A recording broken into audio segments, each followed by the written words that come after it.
Today to be joined by Mr. Notah Begay III, obviously a very accomplished golfer. I went to Stanford, grew up in Albuquerque, New Mexico, I believe, sir. And I just want to ask you a little bit about your start in the game and how you started playing, because, sometimes those are pretty unique. Maybe it's similar, but I'd like to hear about that first. Well, it's a fun story. And as you know, there's not a lot of First Nations, or in our case, American Indians down south of the border that play golf at various levels, especially at the highest levels. And so access was always a major obstacle for me, cost, equipment, practice opportunities. And so I asked the head pro at a public course when I was 9 years old for a job. I didn't care what I had to do: empty trash cans, sweep floors, clean bathrooms, which I did all of the above.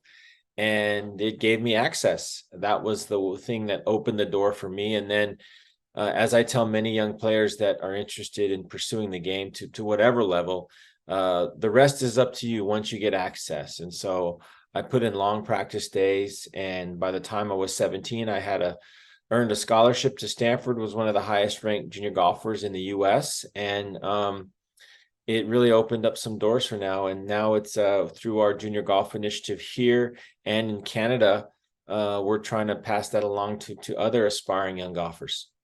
Yeah, we're going to get to the tour in a second. I probably, this is a once in a lifetime opportunity for me to talk to you. I do have to ask you about playing with Tiger at Stanford. You probably get that a lot, but I guess just he grew into just an amazing golfer, and by the better sounds of it, he's a really great human being. Hey, Tiger's been a dear friend.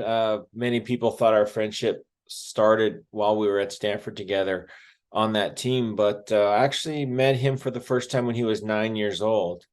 And seeing as he's coming up on his 48th birthday, so that's nearly 40 years of friendship, junior golf events, Walker Cups, President's Cups, PGA Tour, and now into fatherhood and sort of watching our kids grow up, which who are in similar in age. It's been a well-rounded friendship, and we try to support each other across all facets of our life. And he's just done remarkable things for the game. I think he's really matured in the last few years and become a really good dad and community servant. TGR Foundation does so much for the communities that they work with. And we have a lot of similar interests, and we still maintain great contact and have a strong friendship. And he's been a wonderful friend to me.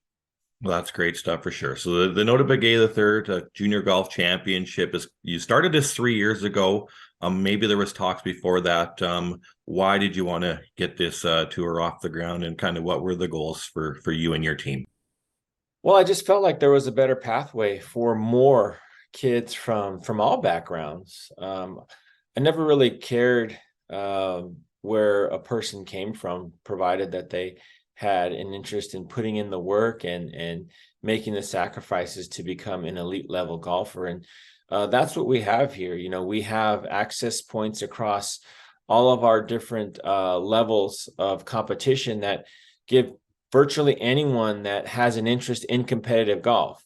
So once you get past that recreational threshold, and you're a young player, or you have a kid who's a young aspiring golfer that wants to play competitive golf, and I make that distinction because recreational golf versus competitive golf are two completely different things. And so you have to have the buy-in personally, but also your family needs to support you, or your caregivers. Some people don't live in traditional family settings, so we just really try and create those access points, low costs into our events, and partners that want to support you, whether it's Short Par 4, Golf Tech, Nike, a variety of our different partners, especially up in Canada and Dixon Golf, are providing instruction. They're providing information and a pathway for someone that really, if they have the willingness to put the time in, can move up and see considerable improvement in their game just using our platform. Even though it's one tournament, we consider ourselves, one big tournament at the end of the year. We consider ourselves sort of a progressive opportunity for young players to pursue competitive golf. So first visit to Saskatchewan, I do understand this year, correct? June 10th and 11th, coming up Dakota Dunes Golf Links, one of the premier golf courses in our province, one of the top 100 in Canada. The kids and your team are in for a real treat when you get out to Whitecap First Nation. They really are. I've played out there a few times. Darcy Bear is a great friend of mine who we've done some work together in the past. I think it's great that we're able to establish this partnership. Would not be possible without Dixon Golf leading the charge. Yeah, they're based in Canada and they understand the landscape. That we've got partnerships with as many First Nation golf courses as we've been able to secure over these past few months. And we're not trying to recreate the wheel here. All we're trying to do is provide more access to as many kids that have an interest in playing with us, meaning that there's no resumes, there's no membership fees. If you want to sign your name to a scorecard at the end of the day, you can come play with us. And that means commitment.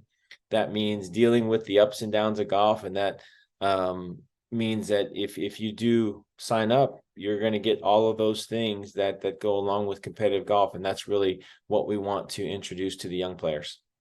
Not to scare any of the young first timers to come out, but I just looked at the field before we chatted, and it's very impressive. Ella Kozak is already an amateur women's champion. She's in the field.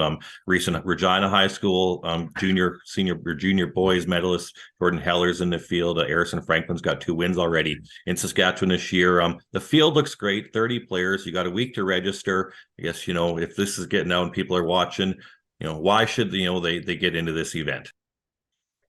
Well, because they have an opportunity to play on national television in front of all of the major coaches at all levels in collegiate golf. I mean, the end game for many of these junior golfers is to play collegiately, and people think, well, I've got to play at a Power 5 conference, or I got to play for Stanford or Texas or something. That's not the case.